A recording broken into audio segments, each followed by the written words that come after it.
Good evening, I'm back. I'm your host, Jack Remington of the Jack Remington NFL channel.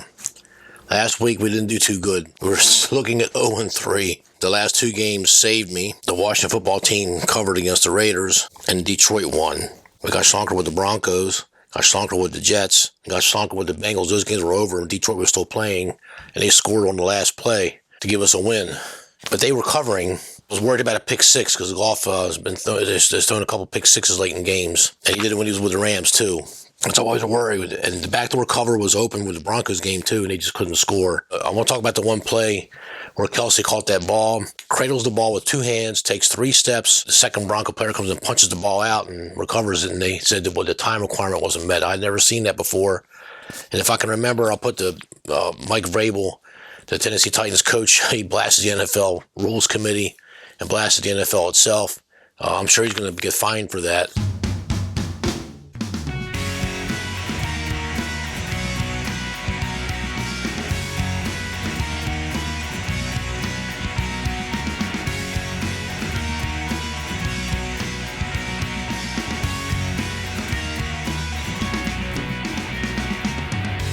I'm a fan of football since I was a little boy, and I remember watching Super Bowl I, Super Bowl II, and I bet my lunch money on the Colts on Super Bowl III. That was 1967, 68, whatever year it was.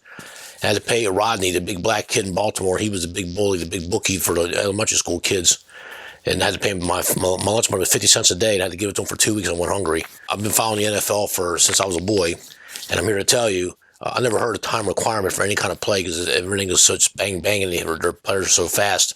I smell bullshit on that myself. This video is not about that. I'm here to tell you, in the Jets game, I'm going to talk about the Jets game really briefly. They scored first. I thought, oh, here we go. It was 6-0 when they missed the extra point. Philadelphia comes back and they score, make it 7-6. I'm not worried. Jets get the ball right back. They score again, miss another extra point. It's 12-7. Then Philadelphia gets the ball. They kick a field goal, then get a touchdown. But the Jets get the ball again. They scored. Now it's 18-17, whatever it was, and they go for that. Now they're forced to go for 2. They missed that one too. They missed a field goal. They dropped the ball on the 7-yard line. They would get ready to look like they were going to score. The live dog there was the backdoor cover was open on that one too. So, and then the other week I had the Cleveland Browns and the Baltimore Ravens was going to run the clock out, but the offensive lineman stopped and got him a 10-yard penalty, which stops the clock, and they got to kick a field goal because Browns use their timeouts. And it was 16-10, well, I had the Browns plus 3.5, whatever hell it was, and they kicked that field goal and I lost. So the reason why I'm pinpointing it, I'm a hair away from breaking this through. So stick with me. Let's go over this week's picks. Our pick number 1, we are taking, and wouldn't you know that there's a plane overhead? What? Our very first pick, we are going to take the Tennessee Titans home favorite minus 8.5, and they're hosting the Jaguars. This is a good, healthy spot, and I normally don't like laying chalk like this, but I think the Titans have lost 2 in a row. They had a bye week to get ready. They're not the same team without King Henry, that great running back they had, but you got to suit up someone else, and you plug someone else in, and you make it work. So if Vrabel's got anything chip off the old block of Mr. Bill Belichick, his mentor, he'll figure this out. One of the broadcasters last week said, their defense is not really that good. They've overachieved. I have to agree with that. Their defense is not really that good, but they do have a pass rush.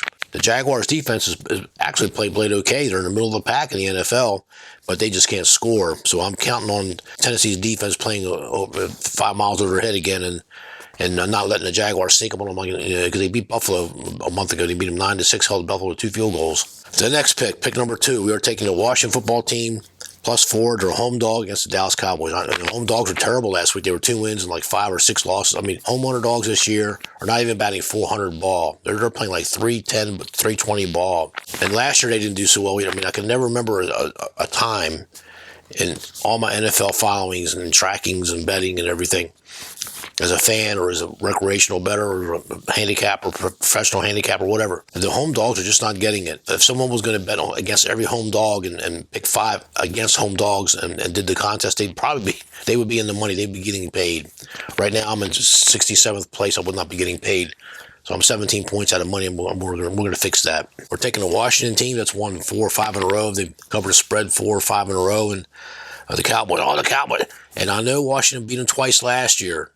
I'm aware of that. No other site you'll see on YouTube is going to tell you that Washington's beat the Dallas twice last year, and might be their motivation. And there's a lot of money coming on the Cowboys. So the metrics are in their favor with Washington here. And I just think that Washington's going to keep it close. That's all we're asking for. We're not asking them to win the game.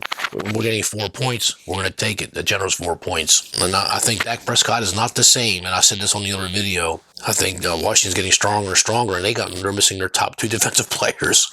But you plug the player. Ron Rivera is an experienced coach. They call him Riverboat Ron. He gambles on 4th down. He does strange things on special teams and kickoffs.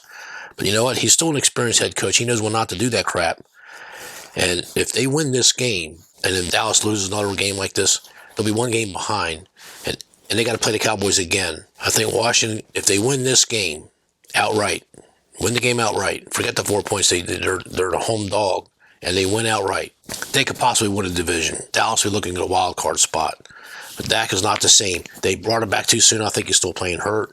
Dallas is getting their other weapons back, but they're rusty. And I think Washington's defense is starting to play a little better. I mean, people were saying, well, they should have lost against the Raiders, or they needed the last second. That's part of the game. They were winning wire to wire that Raiders game, and they took the lead on Washington 15-14 with a minute and a half left. But Washington was good enough to get down there and get the winning field goal. They won their last 2 games by the exact score of 17-15. So, and now they look like they're an under team now. We're taking the Washington football team, and we're going to ride that streak. Pick number 3, we are taking another big chalk we're laying. The Los Angeles Chargers -10 versus the New York Giants. Giants playing somebody I never heard of before. 2 weeks ago, he was on the practice squad. I think he's thrown 4 NFL passes, 1 more pass than Mac Jones did on Monday night. Mac Jones threw three passes for New England and won that game. And if you look on my pregame.com on my picks, Spaceman 1, I had New England, I had the owner, I won them both. After I already made the video and I got to looking at the metrics, looking at certain things, I was going to replace the New York Jets game and put New England there. That would have made us 3-2 instead of 2-3. So it's little things like that. I mean, I'm breaking through. But we're taking the Chargers. I mean, they were very impressed. I mean, I had Cincinnati, one of my losers. I had egg on my face. I'm going to talk about that just really briefly. This is a learning experience. You can learn from my mistakes and learn from my experience. I knew that the line was low for a reason. I kept thinking, I'm only laying 3. I got to jump on. They were begging you to take Cincinnati, and I did. And I know that the Chargers were 31st against the run and 25th against the pass. I understand all that. When the Bengals were 12th and 14th respectively, the Bengals slayed the Ravens, they slayed the Cleveland, they did this, they did that. But they also lost to the Jets and knocked me out of the survivor pool. They wouldn't have another letdown again, would they? And they did. Maybe Cincinnati's come along too fast. You bring a fighter up too soon, and he gets the one certain loss, and he's never the same, like John Tate. And then when that little Weaver, Mike Weaver, hit him with that 45 seconds left in the 15, he lost all but one round, and he hit him with that, and he fell like a tree. Boom. So far, I haven't exactly seen where. There's a overhand right high on the side of Tate's head by Weaver. I guess Mike's nose is bleeding a little bit. Maybe what it is. Left back. Tate goes down in his face. Weaver hit him with a left hook, and Tate is down. Go. He's just beginning to move. The fight is over. Weaver has knocked him out in the 15th round. With less than a minute to go in the 15th round, Weaver knocked him cold. Incredible. And then Tate lost his next fight. Trevor Burbick knocked him out, and then he was out of boxing. He took one hit too many. He scrambled his brains. They brought him up too soon. You bring a fighter along too soon, and he takes a certain loss. He loses it up here, and he could possibly lose it here too, or both. That's my concern with the Cincinnati Bengals. Joe Burrows is leading the NFL in interceptions. He got sacked a lot. He's either second or third highest sacked quarterback. He's the first. Thank you. He's the first sacked quarterback in the NFL this year. I mean, and that's not good for a young player like this. I'm not knocking Cincinnati Bengals, but I don't trust them in this spot. But the Chargers impressed me. The Chargers saw the Bengals making a valiant comeback. It was 24-0, then it was 24-22. And the Bengals were driving. What did they have? A strip sack, fumble recovery, touchdown the other way. That was impressive. I mean, the game, and you could see since the air went out of their sails. I mean, that was it. And then they were Justin Herbert and that young coach. He looks like my paper boy. I'm not. I'm sure he's a very good football man. He put the bet on the metal. He said, "We're not wrestling. We're going to keep." And they played wire to wire ball, and they got another touchdown after that. And Cincinnati says, "Oh well, okay, we lost this one." I didn't see any fire. I want to see fire from these teams. Even the Chicago Bears, they were down. They had fire. They come back. They almost pulled the game out the other week. But we're taking the Chargers -10. The Giants, I just think the Giants are a chain wreck. I don't know how they beat I had Philadelphia a couple weeks ago, and the Giants beat them. I should have known it was a division rivalry. I should have known that Hurts guy was playing hurt because he didn't look right. He just didn't. I could just tell. And they lost 13. And they still had a chance to win the game late in the end, and they couldn't do it. They're not going to let the Giants knock them out of this playoff race. We're taking the Chargers. Pick number 4. The metrics has recently turned in our favor, but not by a whole lot. We're taking the Buffalo Bills +3.5 at Tampa Bay and the Buccaneers. McDermott has never beat Tom Brady. He's 0-6 against Tom Brady. Buffalo beat New England twice last year, but New England didn't have Tom Brady anymore. He's Tampa Bay Bucks. So McDermott, he finally beat New England, but he didn't beat Tom Brady. And you saw what happened. That was a great game to watch, that New England versus Buffalo Monday night. You want to talk about a clinic. McDermott got taken to the cleaners with coaching. He got out coached, he got out played, he got out everything. And they're lucky it was only 14-10. Now, I know the guys razzing me, well, Buffalo missed a field goal in the third quarter, and they were late, they had a chance to get it. But you know what? You can say that, but one thing leads to another. They make that field goal, make it 14-13. Well, Bill Belichick might have Mac Jones throw a fourth pass when they're not thinking about it, and some no-name catch a ball and go 7 yards down the field and then go back up on top. I'm telling you, Bill Belichick is really good at keeping leads. We're taking the Buffalo Bills. I didn't realize this, but Tampa's won. They're 5-0 at home. I'm not sure about the against the spread thing, but I did see it that they haven't lost a home game yet. And this might be the spot for them to thinking that they got everything wrapped up. And Buffalo really needs this game. This is their season. This is Buffalo's season. I think Buffalo's going to come out smoking. And my first over-under was a success last week with the under on the New England Buffalo game.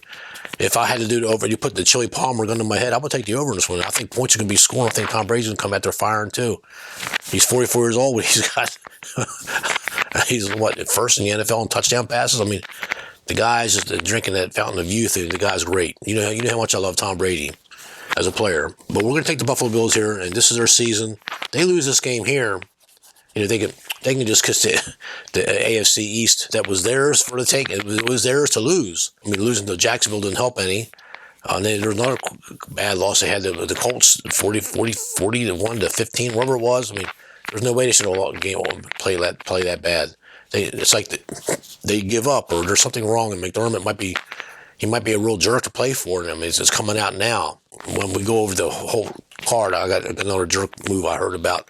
That's going to affect one of the games here. And the last game, pick number 5, we're taking the Los Angeles Rams at the Arizona Cardinals. We're getting 2.5 points, a short road dog. Cardinals are favored. They're the home team. Cardinals are looking great. And I made an error. This is my disclaimer. I kept saying New England was one of the teams that won every road game. Well, the Arizona Cardinals have also won every road game. Road warriors is what they are. I'm telling you. The Cardinals have won but the couple losses they lost at home. So some teams, when the 49ers won the Super Bowl in the 80s, they were 14-2 in the regular season. Well, their 2 losses was on. One of them was against the Cleveland Browns. They weren't even 500 team. Joe Montana had the flu, and I think Green Bay was the other home loss. But they won every game on the road. Teams that win every road game. Look at the Giants when they beat the Patriots in 2008. They were 7-1 on the road. They lost their home opener on the road. I think it was on Monday Night Football. They lost to Dallas, but they won after that. They won every road game. They beat my Patriots and beating Tom Brady. They went to Green Bay, played an overtime game, and looked good. Defensively, it's like some teams play well on the road. They just do. We're going to take the Rams. I'm not basing the Rams on the 37-13 slapping of the Jacksonville. That was a game to get the Kings out and get a win in their belt. But they know this is their season too. The Rams can't let up. This is for the division. If the Cardinals win this game, they're going to win that division, the NFC West, which I think is the toughest division in football. I think the Rams know that they'll be looking. They'll be on the outside looking in, sort of. They'll probably sneak in the wild card spot, but it's nothing. Nothing's taken yet. And we only got a few games left, a few weeks left. They got to get moving. They need this win here. And I look for Matthew Stafford to cut down on some of those air. He has a couple air balls the other week. I didn't like that too much. And the Gardner's here. I got to wrap this up. So going over really quick the picks one more time. We're taking pick number 1.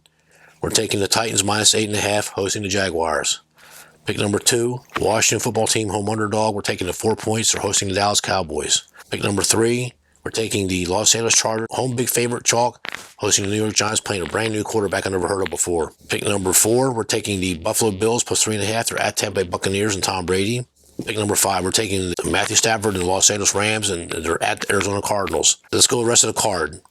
I didn't get the computer in time to get the Vikings, but you know what? I thought maybe I'm glad I didn't pick that game. The Steelers almost came back and got the game in overtime.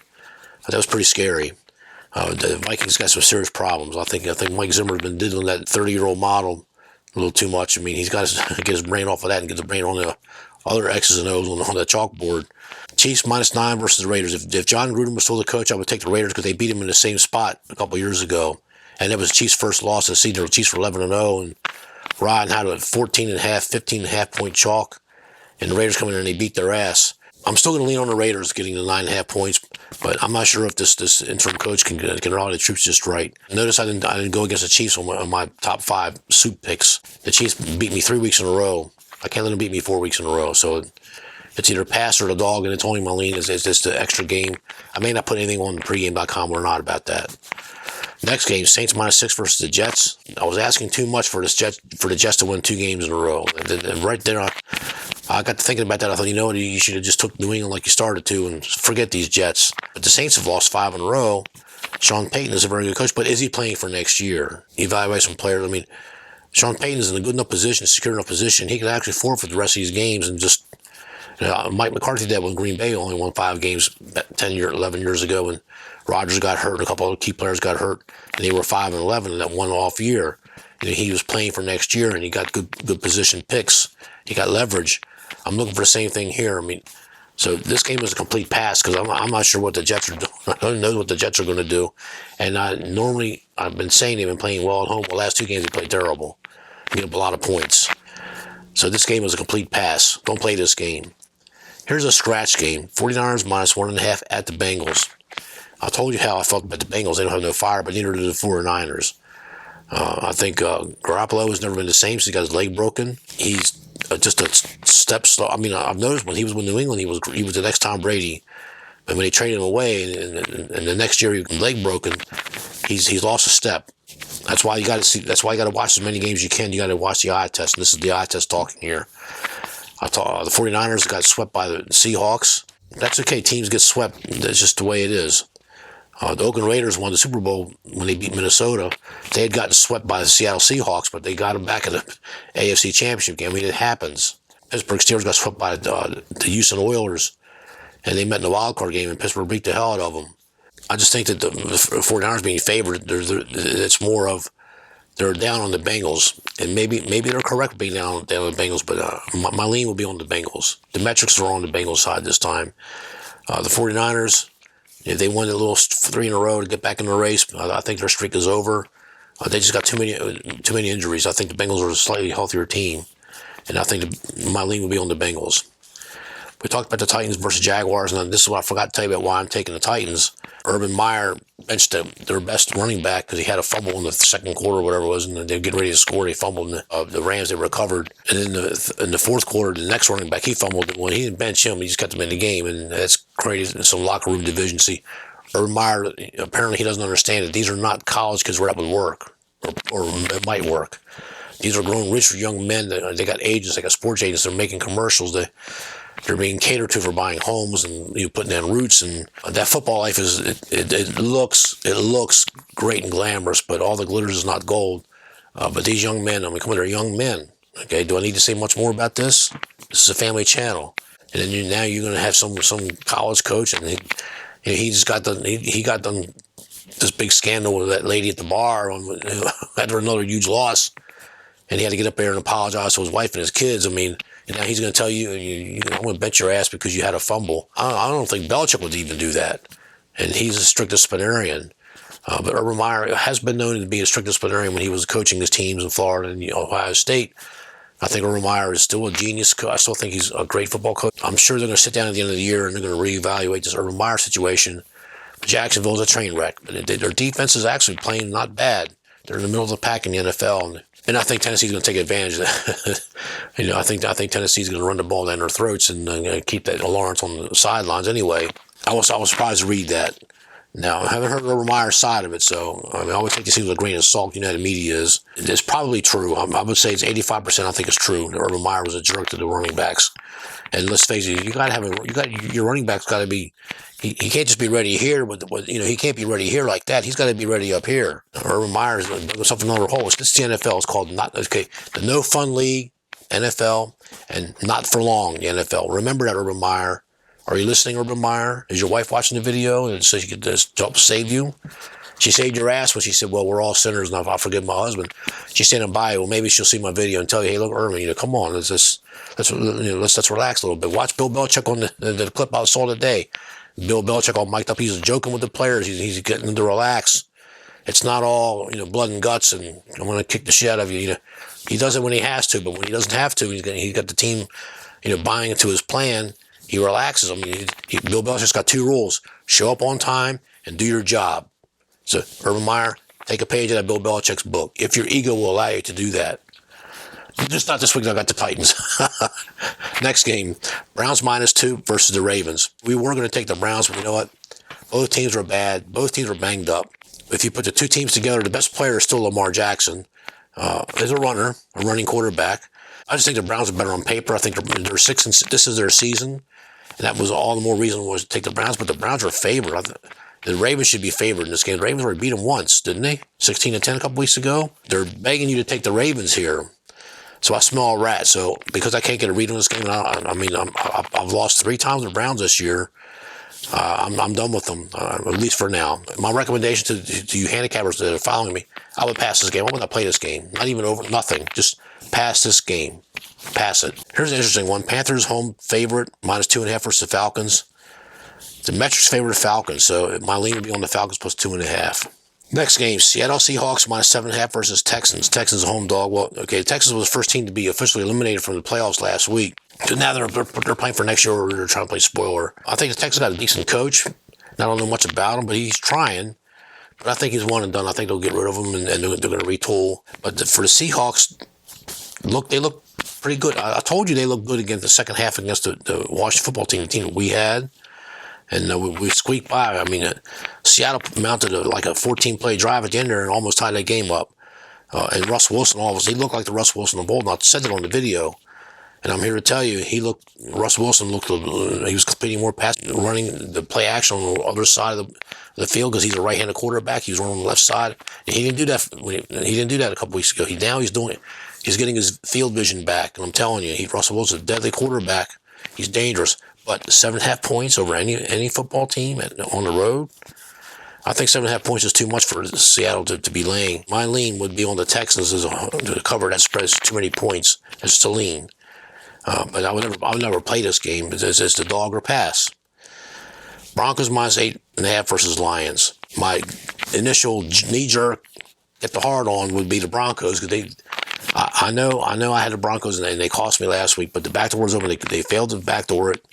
And like I said, Teddy Bridgewater's the problem, and no one believes me. He doesn't have that fire. He needed to change the quarterback. They got to get somebody else. Other than that, I think the Broncos they got that Lil Williams. He's a good little running back, and their offensive lines are starting to gel. And they had a 20-play drive and didn't score any points, and against the Chiefs. But the Lions, they won their first game, and they're in a letdown spot for them. But 8.5 points.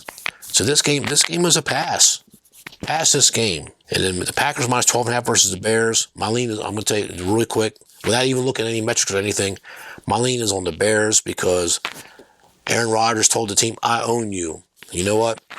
That is locker room material. I almost took the Bears on my card here. If I had a weaker game that I wasn't sure about, I was going to take the Bears as my 5th pick.